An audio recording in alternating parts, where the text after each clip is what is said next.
Hey everybody, welcome back to the Nick Show. So today we're going to be doing a kind of two-part series on the topic of prostitution, and basically what I'm going to be talking about is the two different types of markets that concern prostitution. That's basically the black market and the legal market. And I'm going to be kind of making certain distinctions between the two.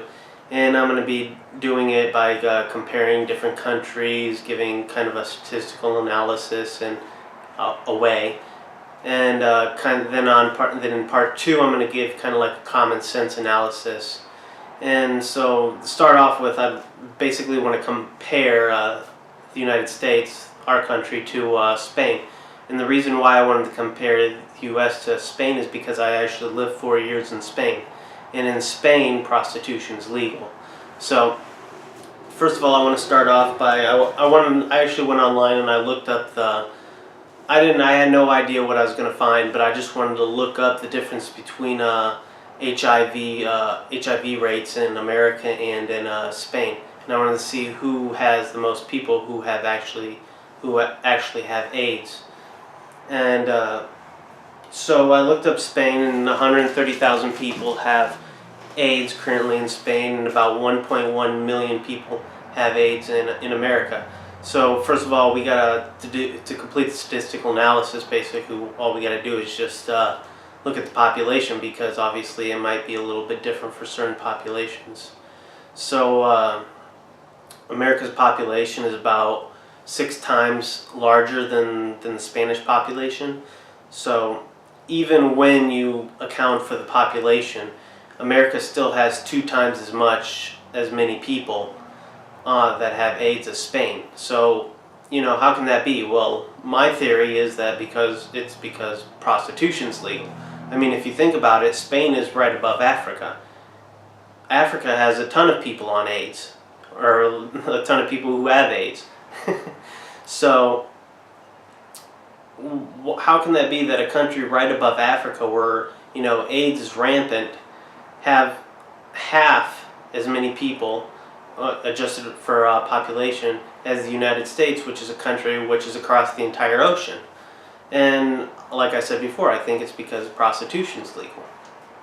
And so not only that, but people who are anti-prostitution, they kind of mix up the black market situation with the legal market situation. They say, yeah, there's a lot of human trafficking that's related to prostitution, which is true, but that's black market prostitution. That's not legal prostitution like, for instance, the Bunny Ranch.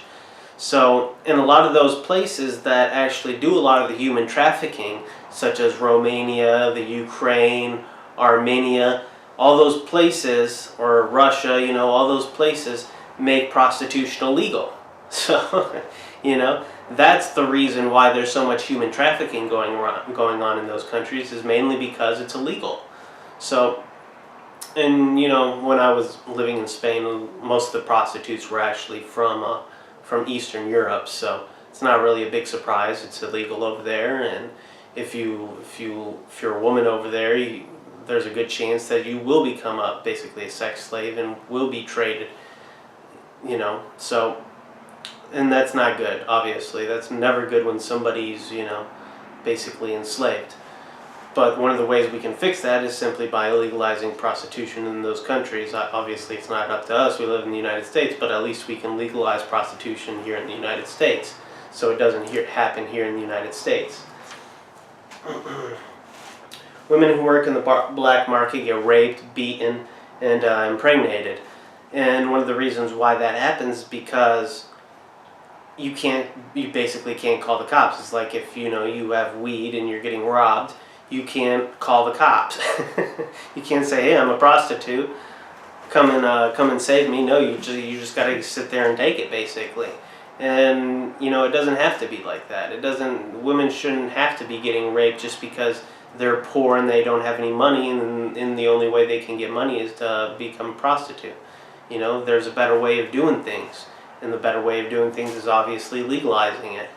So they can be thrown in here in the United States. They can be thrown in jail, and for one offense for prostitution, you get a misdemeanor. For 2 more, then you get a felony. And basically what that does is that kind of condemns the woman and condemns her to a cycle of basically illegality, working in the black market for the rest of her life, and poverty. So, and not only that, but the pimp, he gets a felony for the first offense. So, and basically what a pimp is basically like I like to think of him as like a real estate agent. You know, he's kind of like an intermediary party that kind of negotiates the price and protects the woman. So I don't know why they give the pimp more time or a worse punishment. I have no idea. But you know, it doesn't always work like that. Obviously, sometimes the pimp can be bad for a prostitute, but for most of the time, the pimp is actually good for the prostitute because he protects the prostitute and he actually negotiates the price to be higher. So, and prostitution and all that stuff, most of the people who do it are actually minorities. And the reason why most minorities do it is because most minorities, you know, minorities are disproportionately poorer than, you know, white Americans or whatever. So if you wanted to really help the poor, and if you really wanted to help the minorities, you know, like black people, and then you go ahead and legalize prostitution. But of course, you know, the politicians don't want to do that. They sit there and talk about, you know, we want to raise the minimum wage or whatever. Well, here's an easy solution. You just legalize prostitution. You know, the living standard for the poor will skyrocket, basically. So this is part one. I'm gonna get to part two here in a second. So.